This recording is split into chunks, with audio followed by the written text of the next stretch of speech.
আজ জানাবো পশ্চিমবঙ্গ দেশ এবং বিদেশের বাছাই করা গুরুত্বপূর্ণ 50টি তাজা সংবাদ। আপনি যদি চ্যানেলে নতুন হয়ে থাকেন তাহলে অবশ্যই চ্যানেলটি সাবস্ক্রাইব করুন, কারণ প্রতিদিনের সেরা খবর আপনার হাতের মুঠোয় পৌঁছে দিতে আমরা আছি সদা প্রস্তুত। খবরের প্রথমেই দেখে নেব সংবাদ শিরোনাম।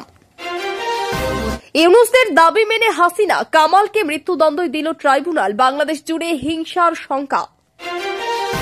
হাসিনার রায় ঘিরে উত্তাল বাংলাদেশ, ঢাকায় হাই অ্যালার্ট, হিংসা ঠেকাতে দেখা মাত্রই গুলির নির্দেশ।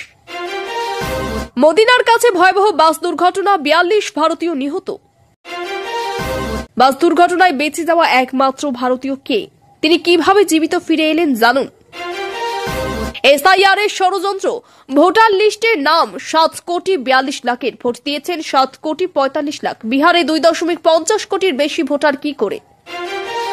কলকাতা হাইকোর্টে মুকুলের বিধায়ক পদ খারিজের রায়কে চ্যালেঞ্জের প্রস্তুতি বিধানসভার সবিচালয়ের ভাবনা স্পিকারের।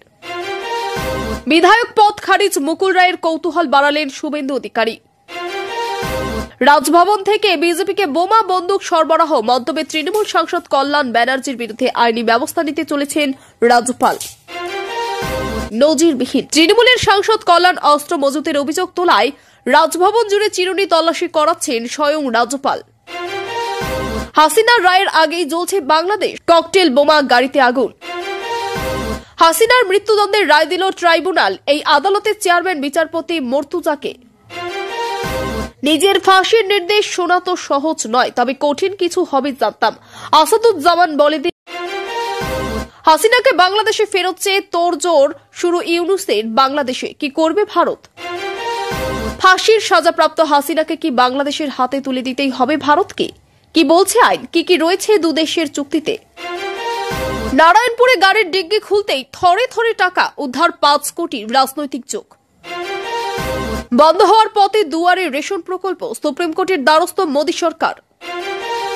15 লক্ষ ভোট বেশি পেয়েও কেন মাত্র 25 আসন আরজেডির, পরিসংখ্যানে চমকে ওঠা কারণ জানুন। রেকর্ডে তো জয় হলো, এবার আসল চ্যালেঞ্জ। 2025-এর পর নীতিশ সরকারের সামনে বিহারের 9টি বড় কাটা। সুপ্রিম নির্দেশ অমান্য করে নয়া ইন্টারভিউ তালিকায় ফের দাগি প্রার্থী, অভিযোগে ফের মামলা হাইকোর্টে। এসআইআর এ তপ্ত বাংলা, নদিয়ার সীমান্তবর্তী এলাকা থেকে গ্রেপ্তার 10 বাংলাদেশি।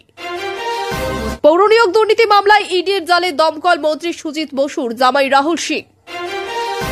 দার্জিলিংয়ে মধ্যস্থতাকারীর নিয়োগ অসাংবিধানিক, প্রত্যাহারের দাবিতে চিঠি মমতার। শেখ হাসিনার ফাঁসি রায় ইস্যুতে শুভেন্দুর তীব্র হুঁশিয়ারি, ভূমিকম্প বাংলাদেশে। কেন আজ পদত্যাগ করলেন না নীতিশ, সিদ্ধান্ত ঘিরে জোর জল্পনা। বাঙালি সংস্কৃতিতে রক্ষা করতেন, পাকিস্তানের নির্দেশে সব হচ্ছে, শেখ হাসিনাকে নিয়ে শুভেন্দু। ঢাকায় আওয়ামী লীগের প্রাক্তন সাংসদের বাড়িতে পুড়িয়ে দিল জামায়াতে এনসিপি সন্ত্রাসীরা। সৌদির ভয়ঙ্কর বাস দুর্ঘটনায় মৃত্যু হায়দ্রাবাদের একই পরিবারের 18 জনের, এক পলকে শেষ 3 প্রজন্ম। এসআইআর, অভিষেকের আর্জিতে অনশন প্রত্যাহার, বড় আন্দোলনের ডাক দিলেন মমতা বালা ঠাকুর। ফের নিশানায় পাকিস্তানের জাফর এক্সপ্রেস, রকেট লঞ্চার দিয়ে হামলা, বোমার উড়ল রেল লাইন। ভয়ঙ্কর, রেল সেতু ভেঙে নদীতে শটান আস্ত ট্রেন, ভাইরাল ভিডিও। কেউই চুপ করে নেই, রাজ্যপাল মুখ খুলতেই পাল্টা চ্যালেঞ্জ কল্যাণের, এবার বললেন সুপ্রিম কোর্ট যাব। দিল্লি বিস্ফোরণে জয়ীশ যোগ, তদন্তে সুবম্বার বোর। উমরের গাড়িতে উদ্ধার জুতোর মধ্যে টিএটিপি, ফরেন্সিক রিপোর্টে চাঞ্চল্য। সকালে অন্য পোশাক, বিকেলে অন্য, মৃত ভোটারের ভোটদানে তৃণমূলের রীতি ফাঁস করলেন শুভেন্দু। 10 বছরের সম্পর্ক শেষ, রাসেলকে কেন ছাড়ল কেকেআর, বেঙ্কটেশক বাদ, নতুন দলে কারা। মুজিবের বাড়ি চিহ্নিত করার চেষ্টা, পুলিশ সেনা ঘেরা, ঢাকাতেও ধানমন্ডির সামনে বুলডোজার, বিক্ষোভকারীরা। কেন্দ্রের বাম্পার উপহার, প্রতি মাসে 3,000 টাকা পেনশন, টাকা পাবেন এই সুবিধা, জানুন আবেদন সহজ পদ্ধতি। কল্যাণ বন্দ্যোপাধ্যায় দেশের সংবিধানকে অপমান করেছেন, গোলা বারুদ মন্তব্যে করা জবাব দিলীপের। নীতিশ কুমার কবে শপথ নেবেন, বিহারের মন্ত্রিসভা নিয়ে দিনক্ষণ জানালেন বিজেপি নেতা। তৃণমূল বনাম বিজেপি থাকলে গেরুয়া শিবিরের বাংলা দখল ঠেকানো কঠিন, লিবারেশনের দীপঙ্কর। এসআইআর নিয়ে তৃণমূলের মাথা ব্যথার কারণ কি, পাওয়ার পয়েন্ট প্রেজেন্টেশন দিয়ে বোঝালেন শুভেন্দু। তৃণমূল সাংসদ মহুয়া মৈত্রের বিরুদ্ধে সিবিআইকে চার্জশিট দেওয়ার অনুমতি দিল লোকপাল। গোর্খা ইস্যুতে কেন্দ্রের মধ্যস্থতাকারী নিয়োগ, সাংবিধানিক ভিত্তি নেই, মোদীকে ফের করা চিঠি মমতার। এসএসসি শূন্য পথ নিয়ে আশার আলো, নিয়োগ প্রক্রিয়া শেষে পথ বাড়ানোর সম্ভাবনা উড়িয়ে দিলেন না শিক্ষামন্ত্রী ব্রাত্য বসু। ফের এসএসসির নিয়োগ প্রক্রিয়ায় দুর্নীতি, বিজেপির কার্যালয়ে যোগ্য চাকরিহারাদের সঙ্গে সাক্ষাৎ শুভেন্দুর। দশমবার শপথ নেবেন নীতিশ কুমার। 20 নভেম্বর পাটনার গান্ধী ময়দানে বসেছে 40,000 আসনের জার্মান হ্যাঙ্গার, আসেন মোদী। অসমে চা বাগান শ্রমিকদের গণহুঙ্কার, মমতার দেওয়া সুবিধার দাবিতে পথে আদিবাসী সংগঠন। জঙ্গলরাজ শেষ করতে বাংলায় আসেন মোদী। 2026 সালের টার্গেট সেট, কেন মমতার হ্যাট্রিক সত্ত্বেও এই ইস্যুতেই বাজিমাত করতে চাইছেন বিজেপি। বিচারের নামে প্রহসন, ইউনূসের আদালতে দোষী সাব্যস্ত হাসিনা, মুজিব কর্নার নিয়তি ফাঁসিকাট। সাম্প্রদায়িক রাজনীতিকে আটকাতে বাংলায় দ্রুত প্রজনন, বামপন্থার পুনর্জাগরণ, দীপঙ্কর ভট্টাচার্য। এসএসসির নতুন তালিকাতেও দুর্নীতি অভিযোগ, মমতা বন্দ্যোপাধ্যায়কে তীব্র আক্রমণ করে ফের সরব হলেন সাংসদ অভিজিৎ গঙ্গোপাধ্যায়। আগামী 4 দিনেই বদলাবে হাওয়া, নভেম্বরের শেষ সপ্তাহেই শীত কি ঝাঁকিয়ে। এতক্ষণ শুনছিলাম সংবাদ শিরোনাম, এবার আসি খবরের বিস্তারিত। এর আগে একটি ছোট্ট রিকোয়েস্ট, আপনি যদি এই চ্যানেলে নতুন হয়ে থাকেন তাহলে অবশ্যই চ্যানেলটি সাবস্ক্রাইব করুন। বাংলাদেশের আন্তর্জাতিক অপরাধ ট্রাইব্যুনাল সম্প্রতি একটি গুরুত্বপূর্ণ রায় ঘোষণা করেছে। আদালত শেখ হাসিনা ও তার সহযোগী কামালের বিরুদ্ধে বিভিন্ন মামলায় দোষী সাব্যস্ত করেছেন। এই কামালকে মৃত্যুদণ্ড দিয়েছেন। এই রায়ের পর পুরো দেশে রাজনৈতিক উত্তেজনা ছড়িয়ে পড়ে। রাজধানী ঢাকায় হাই অ্যালার্ট জারি করা হয়েছে এবং গুরুত্বপূর্ণ এলাকা, সড়ক ও বাজারে অতিরিক্ত পুলিশ মোতায়েন করা হয়েছে। শহরের কিছু এলাকায় বিক্ষোভকারীরা ব্যারিকেড তৈরি করেছে, পেট্রোল বোমা ব্যবহার করেছে এবং আগুন ধরিয়ে পরিস্থিতি উত্তপ্ত করছে। প্রশাসন পরিস্থিতি নিয়ন্ত্রণে রাখতে টহলদারি জোরদার করেছে। সাধারণ মানুষ আতঙ্কিত হয়ে ঘরে ঢুকে পড়েছে। রায়ের প্রভাবে রাজনৈতিক দলগুলো তাদের সমর্থকদের সক্রিয়ভাবে আন্দোলনের অংশ নিতে প্রচারিত করেছে। পরিস্থিতি নিয়ন্ত্রণে রাখতে পুলিশ দ্রুত পদক্ষেপ নিচ্ছে এবং এলাকায় আইন শৃঙ্খলা বজায় রাখতে সতর্ক নজরদারি চালাচ্ছে। ঢাকার গুরুত্বপূর্ণ এলাকায় পুলিশকে বিশেষ সতর্কতা অবলম্বন করতে বলা হয়েছে। শেখ হাসিনার রায়ের পর শহরের বিভিন্ন এলাকায় সংঘর্ষ এবং নাশকতার সম্ভাবনা দেখা দিয়েছে। পুলিশকে নির্দেশ দেওয়া হয়েছে সন্দেহভাজন নাশকতাকারীদের দেখামাত্র গুলি করার। যান চলাচল নিয়ন্ত্রণ করা হয়েছে এবং গুরুত্বপূর্ণ এলাকায় স্কুল, হাসপাতাল, মার্কেট সহ শহরের বিভিন্ন স্থানে অতিরিক্ত প্রহরা রাখা হয়েছে। সাধারণ মানুষ আতঙ্কিত হয়ে ঘরে ঢুকে পড়েছে। প্রশাসন পরিস্থিতি স্বাভাবিক রাখতে টহলদারি, নজরদারি এবং মোবাইল পেট্রোল নজরদার করছে। সামাজিক মাধ্যম ও স্থানীয়দের সংবাদ মাধ্যমে ছড়িয়ে পড়া উত্তেজনার খবরে নিয়ন্ত্রণে রাখতে পুলিশ সরাসরি তৎপর। পরিস্থিতি স্বাভাবিক করতে জেলা প্রশাসন ও নিরাপত্তা বাহিনী একযোগে কাজ করছে। সৌদি আরবের মক্কা থেকে মদিনা যাওয়ার পথে একটি বাস এবং ডিজেল ট্যাঙ্কারের সঙ্গে সংঘর্ষের পর বাসটি আগুনে ইনগুলফ হয়ে যায়। এতে অন্তত 42 জন ভারতীয় নাগরিক নিহত হয়েছেন। হতাহতদের মধ্যে নারী ও শিশু রয়েছে। স্থানীয় প্রশাসন, ফায়ার সার্ভিস এবং উদ্ধারকারীরা দ্রুত ঘটনাস্থলে পৌঁছে উদ্ধার কাজ শুরু করেছে। ভারতীয় দূতাবাস আহতদের পরিবার এবং নিহতদের শনাক্তকরণের জন্য কার্যক্রম পরিচালনা করছে। দুর্ঘটনার পর এলাকাটি বন্ধ রাখা হয়েছে এবং সাধারণ মানুষ আতঙ্কে ঘরে ঢুকে পড়েছে। উদ্ধার কার্যক্রম চলাকালীন সেখানে র্যাব এবং অন্যান্য জরুরি বাহিনী মোতায়েন করা হয়েছে। প্রশাসন দ্রুত পদক্ষেপ নিয়েছে যাতে আহতদের সেবা নিশ্চিত হয় এবং পরিস্থিতি স্থিতিশীল করা যায়। নিহতদের পরিবারের সঙ্গে নিয়মিত যোগাযোগ রাখা হচ্ছে এবং দুর্ঘটনার কারণ অনুসন্ধানের জন্য তদন্ত শুরু হয়েছে। কলকাতা হাইকোর্ট মুকুল রায়ের বিধায়ক পদ বাতিল করছে। আদালত দলত্যাগ বিরোধী আইনের ভিত্তিতে পূর্বের বিধানসভা স্পিকারের সিদ্ধান্ত বাতিল করেছেন। রায়ের পর রাজ্যের রাজনৈতিক দৃশ্যপটে উত্তেজনা বৃদ্ধি পেয়েছে। রাজনৈতিক নেতারা বিভিন্ন প্রতিক্রিয়া জানিয়েছেন। কেউ এটিকে আইনের জয় হিসেবে দেখছেন, কেউ এটিকে রাজনৈতিক ষড়যন্ত্র বলেই মনে করেছেন। প্রশাসন পরিস্থিতি শান্ত রাখতে টহলদারি ও নজরদারি জোরদার করেছে। সাধারণ মানুষ এবং রাজনৈতিক কর্মীরা রায়ের প্রভাব নিয়ে আলোচনা করেছেন, ফলে শহরে সামাজিক উত্তেজনা দেখা দিয়েছে। প্রশাসন চেষ্টা করছে শহরে গুরুত্বপূর্ণ এলাকা ও সংবেদনশীল স্থানে পরিস্থিতি নিয়ন্ত্রণে রাখতে এবং নতুন সংঘর্ষ রোধ করতে। তৃণমূল সাংসদ কল্যাণ বন্দ্যোপাধ্যায় অভিযোগ করেছেন যে রাজভবন থেকে কিছু রাজনৈতিক গোষ্ঠীর কাছে বন্দুক ও বোমা সরবরাহ করা হচ্ছে। রাজভবন থেকে পাল্টা বিবৃতি দেওয়া হয়েছে। নিরাপত্তা কর্মকর্তাদের নেতৃত্বে চিরুনি তল্লাশি চালানো হচ্ছে। পরিস্থিতি এতটাই উত্তপ্ত হয়ে গেছে যে সাধারণ মানুষ আতঙ্কিত হয়ে ঘরে ঢুকে পড়েছেন। প্রশাসন পরিস্থিতি নিয়ন্ত্রণে রাখতে টহলদারি ও নজরদারি জোরদার করেছে এবং শান্তি প্রতিষ্ঠার জন্য দ্রুত পদক্ষেপ নেওয়া হচ্ছে। এলাকায় র্যাব ও কমব্যাট ফোর্স মোতায়েন করা হয়েছে। দোকানপাট সাময়িকভাবে বন্ধ রাখা হয়েছে এবং রাজনৈতিক দলগুলোর সমর্থকদের কার্যক্রম মনিটর করা হচ্ছে। প্রশাসন নিশ্চিত করেছে কোনো প্রকার সংঘর্ষ বা নাশকতা পুনরায় সংগঠিত হয় না। তৃণমূল সাংসদ কল্যাণ বন্দ্যোপাধ্যায়ের বিরুদ্ধে অস্ত্র মজুতের অভিযোগ ওঠার পর রাজভবন জুড়ে চিরুনি তল্লাশি চালানো হয়েছে। রাজ্যপাল নিজেই এই তল্লাশির তদারকি করছেন। নিরাপত্তা বাহিনী রাজভবনে গুরুত্বপূর্ণ কক্ষ, সঞ্চয়গার এবং সন্দেহভাজন এলাকা পর্যবেক্ষণ ও তল্লাশি করছে। প্রশাসন পরিস্থিতি নিয়ন্ত্রণে রাখতে অতিরিক্ত পুলিশ ও র্যাব মোতায়েন করেছে। এলাকায় সাধারণ মানুষ আতঙ্কিত হয়ে ঘরে ঢুকে পড়েছে। রাজনৈতিক উত্তেজনা বৃদ্ধি পেয়েছে এবং অন্যান্য রাজনৈতিক দল তাদের সমর্থকদের সতর্ক থাকার নির্দেশ দিয়েছে। তল্লাশির মাধ্যমে যে কোনো ধরনের বৈধ অস্ত্র বা বিস্ফোরক সরঞ্জাম পাওয়া গেলে তা বাজেয়াপ্ত বা ধ্বংস করা হবে। প্রশাসন পরিস্থিতি স্বাভাবিক রাখতে টহলদারি ও নজরদারি জোরদার করছে। বাংলাদেশের আন্তর্জাতিক অপরাধ ট্রাইব্যুনাল শেখ হাসিনার বিরুদ্ধে মৃত্যুদণ্ডের রায় দিয়েছে। রায়ের মধ্যে দিয়ে দেশের রাজনৈতিক পরিস্থিতি অত্যন্ত উত্তপ্ত হয়ে উঠেছে। আদালতের চেয়ারম্যান বিচারপতি মর্তুজা রায়ের সময় বিচারিক কার্যক্রমের তত্ত্বাবধান করছেন। ঢাকার গুরুত্বপূর্ণ এলাকা ও রাস্তায় হাই অ্যালার্ট জারি করা হয়েছে। পুলিশ ও আইন শৃঙ্খলা রক্ষাকারী বাহিনী মোতায়েন রয়েছে। শহরের কিছু এলাকায় বিক্ষোভকারীরা ব্যারিকেড তৈরি এবং আগুন ধরিয়ে পরিস্থিতি উত্তপ্ত করেছে। সাধারণ মানুষ আতঙ্কিত হয়ে ঘরে ঢুকে পড়েছে। প্রশাসন পরিস্থিতি নিয়ন্ত্রণে রাখতে টহলদারি ও নজরদারি জোরদার করছে। রাজনৈতিক দলগুলো তাদের সমর্থকদের সতর্ক থাকার নির্দেশ দিয়েছে। শেখ হাসিনার ফাঁসির রায় ইস্যুতে আন্তর্জাতিক ও স্থানীয় স্তরে নানা প্রশ্ন উঠেছে। বিশেষ করে ভারতকে যদি ফাঁসির সাজা প্রাপ্ত ব্যক্তিকে হস্তান্তর করতে হয় সে বিষয়টি কি আইনসম্মত হবে তা নিয়ে আলোচনা চলছে। দুদেশের মধ্যে বিদ্যমান চুক্তি অনুযায়ী নির্দিষ্ট শর্ত পূরণ হলে হস্তান্তর সম্ভব।